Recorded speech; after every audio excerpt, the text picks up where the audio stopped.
My parents separated when I was around 11. And my mom became addicted to drugs, and my dad was an alcoholic. My mom didn't really have a home, and my dad's was not where I wanted to be. Yeah. I ran away to California, and I lived with my aunt, and then came back and just kind of hopped around home to home, lived with friends, lived with family. I tried to live with my parents again, and it just didn't work Too hard. out. Yeah, it was just too much. How old were you? I was 13. 13, dude? I was a little youngin'. Wow. Say something? Hello. Yeah, okay. Yeah, mama. Okay. Levels are good. We're lit. Ready to go. She's an artist, entrepreneur, tattoo artist, and a makeup artist. My guest, Bella. What's up, guys? What is up? You already know who it is. How you doing, Bella? I'm good. I'm tired. I was driving over here. I was like, damn, I wish I had an energy drink right now. Are you the type of artist who stays up really late? Oh, yeah. Yeah. I'm so bad. But also, like, I be up on TikTok. Oh, yeah. So it's like working, Fuck. and then it's like, then I get distracted on TikTok for like 3 hours. And I'm like, damn. Fuck. Where did the time go? You know? I know. I'm like, I gotta wake up early tomorrow, actually. Where you from? I'm from Salt Lake. I moved around a lot. Born and raised? Mm-hmm. Yeah. Dang. I like Utah, I guess. I used to hate it, honestly, because I used to live in San Diego, and I was like, I just want to stay out there. But it's so expensive, bro. And Utah's getting expensive too, though. It's been like, what, like 3 years since it was pretty cheap, and I was like, what the fuck happened? Yeah, I'm looking for apartments like on my own right now, and I'm like, oh, dude, right now? When did you decide like, oh, I really want to pursue music? it was actually this year, December going into New Year's, I was like, dang, what am I going to do this year? I already do tattoos, I do makeup. Like, what do I want to do this year that is different? And so I was like, I'm finally confident in my voice, and I'm confident in how I look. So why not start stepping foot into the music industry? And yeah, I started like literally like January 1st, and I was like, this is awesome. And then February I took vocal lessons, and I started learning how to sing. I actually did not know I could sing at all till this year. And now I have some bangers with it, and so I'm like, cool, this is good. It's a little bit stressful though. Yeah, fuck. What about music attracted you? I felt like I've always been good at writing lyrics. I don't know. That's kind of what more led me into it. I like telling stories. It's kind of fun to tell stories, even if you're lying. Yeah. Like in one of my songs, I say I fuck your dad, and I'm like, I don't do that stuff. But you know what? I'm gonna say whatever I want. You can make up a whole story, or it could be a real life story. I think that's what I like about it. You could play pretend. Is that like your thing? Your fucking dads? Yeah, in my rapping. In my rap, yeah, a rapping image. In my rapping image, guys, if you listen to it.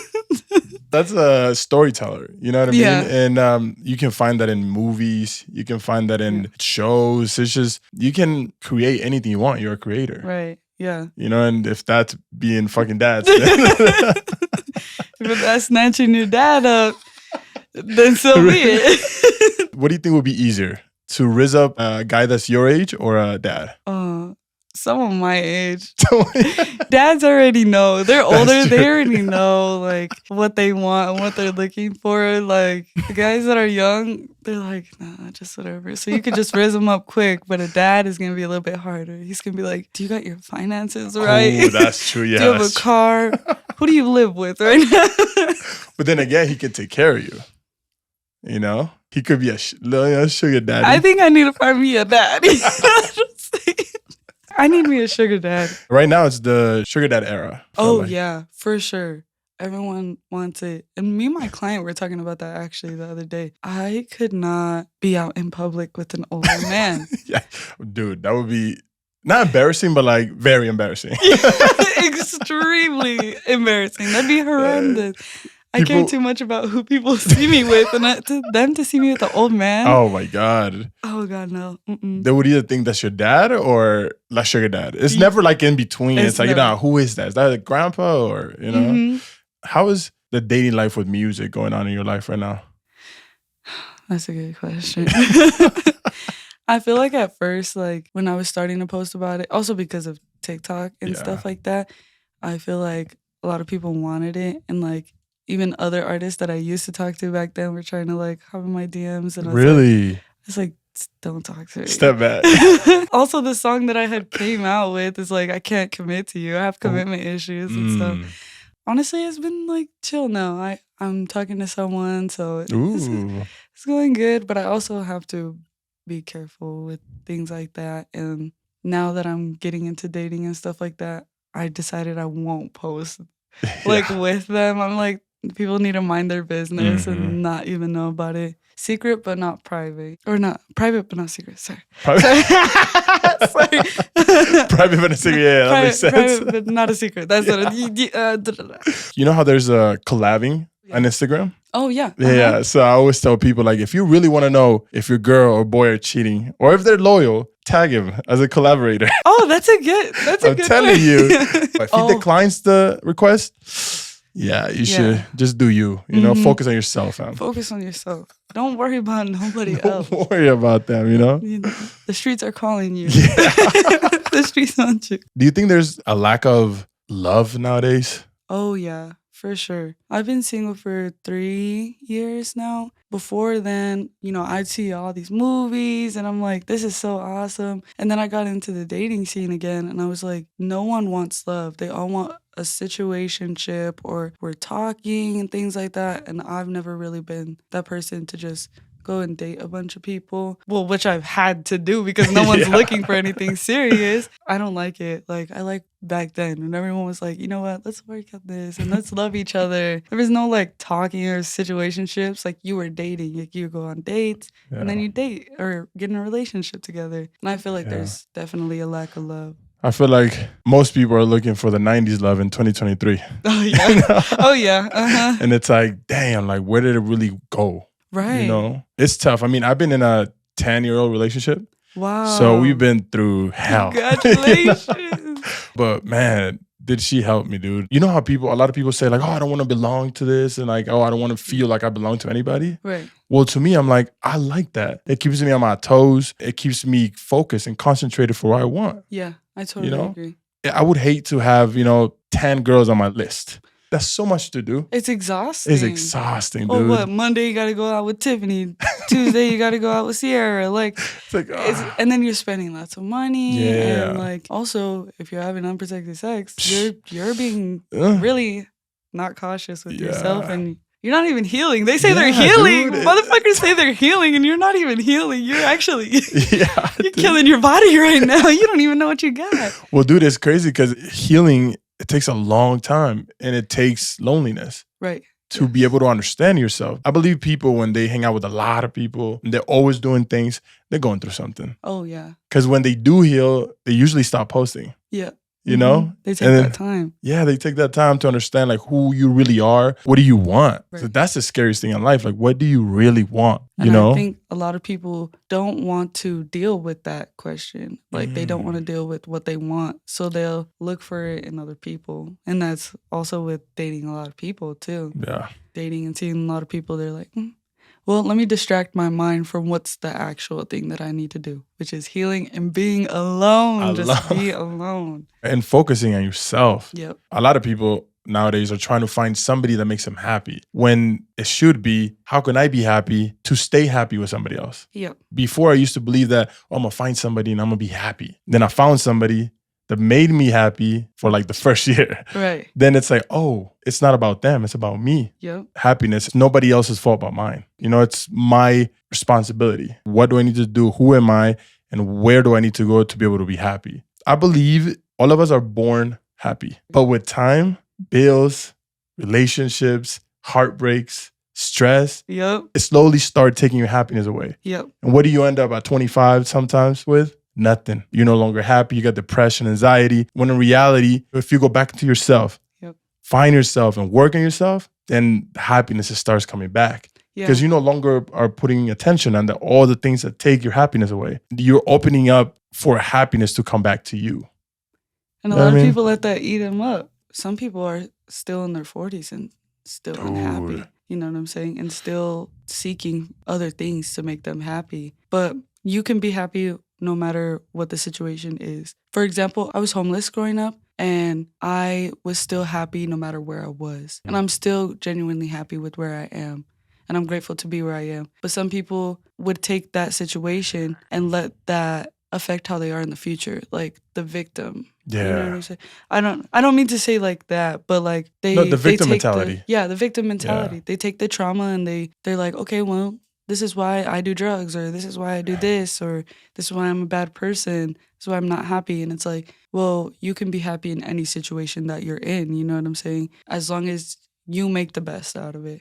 Yeah. You're struggling, you work through it. You work through it. You got it. Why were you homeless as a young person? So my parents separated when I was around 11, and my mom became addicted to drugs, and my dad was an alcoholic. So it was really hard between both of them. My mom didn't really have a home, and my dad's was not where I wanted to be. Yeah. And I wasn't really allowed to live with them anyway. So I ran away to California, and I lived with my aunt, and then came back and just kind of hopped around home to home, lived with friends, lived with family. I tried to live with my parents again, and it just didn't work Too hard. out. Yeah, it was just too much. How old were you? I was 13. 13, dude? I was a little youngin'. Mm-hmm. Wow. See, it's crazy because I feel like the people who live their happiest life are the people who go through the hardest things. I feel like as a human, you need to have that perspective. You need to understand that there's actual bottoms, you know? Yeah. And like you say,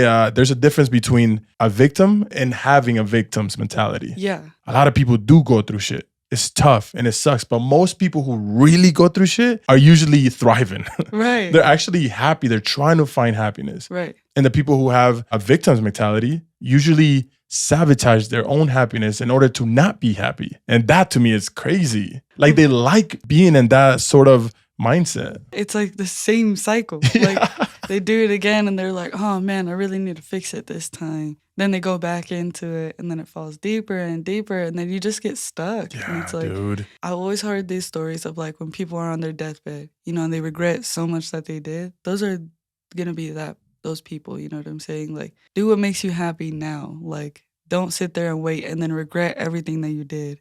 Yeah. And that's why I live my life like that. I heard this story about this old man on the deathbed talking about, I wish I got a tattoo or something like that. And I was like, I don't want to regret anything.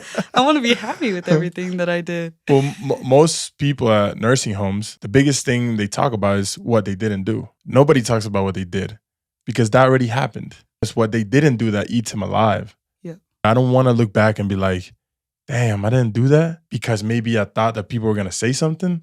People were going to judge me.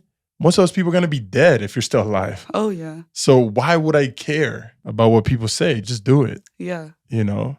I totally agree. Like, do anything. That's why I tatted in my face. I was like, I always wanted it, and I don't want to be like, dang, you know, I'm going to die anyways. Like, so what? Yeah. And plus, it's a way for you to cope with whatever you're going through, you know? Right. Like you said, you have commitment issues. Oh, yeah. Why is that? Oh, it's a hard one. I feel like it has to do with like my parents like bonding with me. Because every time like that I'd go back, I think, oh, this time it's going to be good. And then it wasn't good. So then either they wanted me out or it was time for me to leave. I think my trauma response to relationships is like, okay, this one little slight thing happened. I need to leave. I need to leave. I'm going to leave before you leave me. Because your brain is trying to protect you. Yeah. A lot of the times, the issues you have when you're older are a coping mechanism that you had when you were a little kid. And as a kid, it helped a lot. It protected you. But as an adult, it brings problems. And that's the tough thing to do, that letting go of all those issues, letting go of those protections that you no longer need, because now you're supposed to be your protector. Mm-hmm. And that's the thing. I don't no longer need these protections that I used to use. Now, being myself, being me, I will protect all the kid versions that I used to have that went through hell. Oh, you know? Dang, you're good. You're like a therapist. I'm like, tell me more. I think it's fun that I get a lot of people your age and you guys are still going through it. You know, it's not easy, dude. I remember when I was 22, like it was so tough. I had no idea what I was doing, but I was doing. That's the important thing, that I was doing. Just like you are following your dreams. You are focusing on something, and that's all it takes, doing. A lot of people your age might just stay home and not do nothing. And that's what's going to kill you. Where did the passion for tattoo start? That started. It's funny because everything that I do now is everything I wanted to do as a kid. Yeah. But tattooing was kind of shot down a little bit because they were like, oh, my mom only kind of knew bad people that were tattoo artists. My God. So when I brought up the idea, she's like, And then, so I like I said, I stopped living with them when I was 13. And 2 years later, I snuck and got a tattoo. And after that, I was like, I love this feeling. Like, it just felt so good. And like, at that time, I was super depressed. And so, like, just to feel something, but instead of harming myself in a bad way, it was a good way. And it was a piece of art. And so I started getting tattooed after that, like every month, pretty much, just like little pieces. And then when I turned 18, the shop I was going to was like, hey, you should come and tattoo for us when you turn 18. And I was like, Damn. I'm on my way. And it's been 4 years now.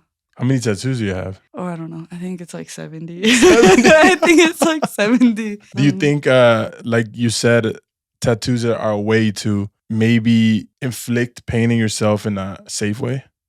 Yes. Honestly, I feel like I got pretty addicted to getting tattoos because of that. And I was grateful that it was art instead. Yes. Like at first I didn't think of it like that. I was like, oh, okay, it's just a tattoo. But then I got it and I got more and I was like, every single time I was sad, I would get a tattoo and I would just feel a lot better. And I'm like, wow, this is so pretty. Yeah. So that's why I have so many too. And it also helped me feel less insecure about certain parts of my body. And I was like, now I love every single part. I'm like, cool, I love it. What's your favorite tattoo? Oh, I have my sister's names on my feet. Oh, really? I know that's like 2, but that's my favorite piece. That's so cool. I'm super Both close. of them? Uh-huh. Oh, that's cool. Super close. What do they think about that?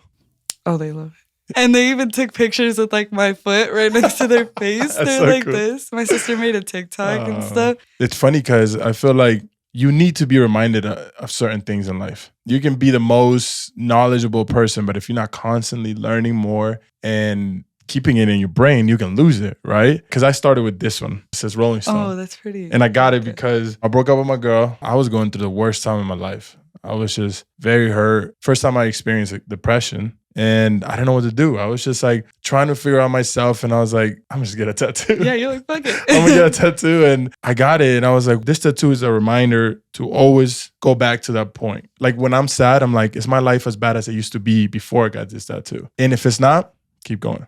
That's a good way to put that. You know what I mean? Yeah. And I feel like tattoos sometimes, if you use them for that art form, then they remind you. They remind you certain things. Yeah. Like right now, me and my girl got to a point that we were so good in our relationship. We're like, let's get a matching tattoos. Because we want to travel the world. We want to do all these cool things. And we got a heart and a little plane going around it. The outline cute. is the plane. Some guys are like, you gay. And then I'm like, I don't give a fuck. And that makes me happy.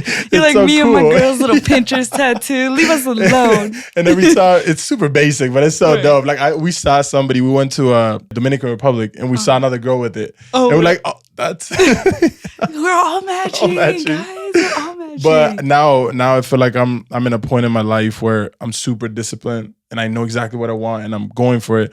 And I want to get one that says discipline.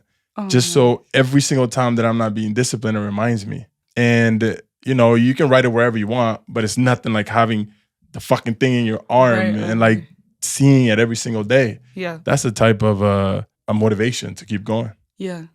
What do you got coming soon? I have a song coming out in the end of August. Yes, little R&B, chill type of vibe. It's a little different. Hell yeah. That's what's I'm up. excited for those. Did I feel like, you sound like you're really doing good things with your life, especially what you've been through. Having those problems with your parents at such a young age, it's not easy. Going through so much at such a young age is tough because like you said, now there's those commitment issues. Do people even love me? Sometimes you feel like that, I feel like. Yeah. My parents left. It wasn't because they wanted to, it's because they had to, they came to this country. And even as a kid, I was like, it hurt me because I thought they didn't love me, so who knows what your parents went through?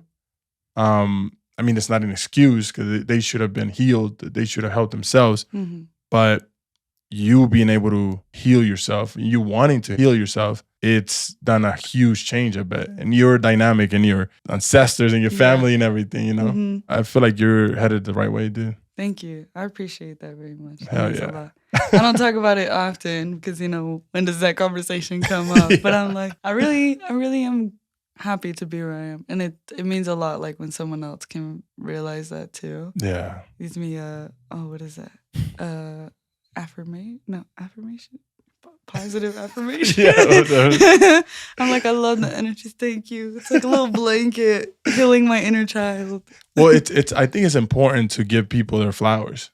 Yeah. If you see somebody smile, you should be like, "Hey, you look good today." Right. Hey, your energy is really good today. You should let people know when that's happening. Yeah. Because if you keep it to yourself, you're probably a hater. You don't want to recognize it. Oh, yeah. If you could go back in time to a young Bella, what would you tell her? I would tell her that everything's going to be okay. I used to tell myself when I was young, like, one day I'm going to do these things. Even I would tell my sisters, even though we were going through the worst things, I'd be like, one day I'm going to do this and that. I think I go back and be like, you actually did those things. Yeah. Like, you actually are doing all the things that you never thought you could. I think that's what I would tell myself. Like, hey, you actually did it. You should be proud of yourself.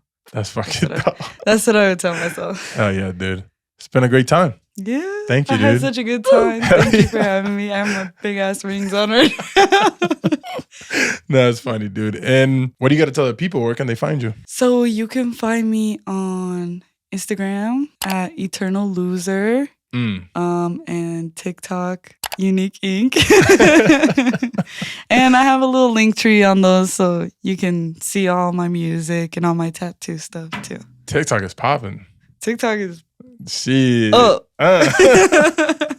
You're supposed to be next. Oh my God, the clips that you post with Santos and everything. Oh, dude, that shit so was so funny. I love the process. And if it happens, it happens. If not, then at least I did it. Yeah. But yeah, dude. And to you guys, you could have been anywhere else in the world, but you're right here with us right now with Bella and your host, Maikon. Bella, I'm on a mission right now. Okay. Yeah, I'm trying to get Post Malone out here. Post Malone? Yeah, Posty. I'm trying to get Posty. That's so here. funny. I have a Post Malone tattoo. No way, really? On my leg.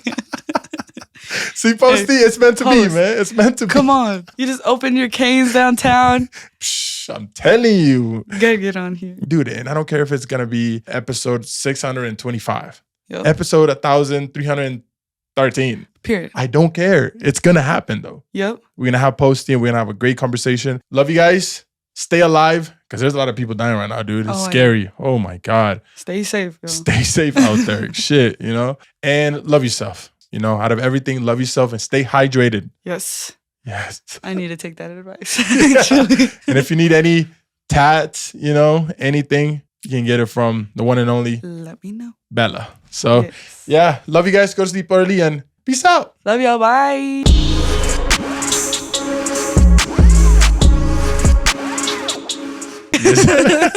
Yeah, that was dope, dude. That's thank you. awesome. Damn, those are big. Where'd you get them? Tons of different stores. Literally, all these go on specific fingers. That's I'm dope. a hoarder.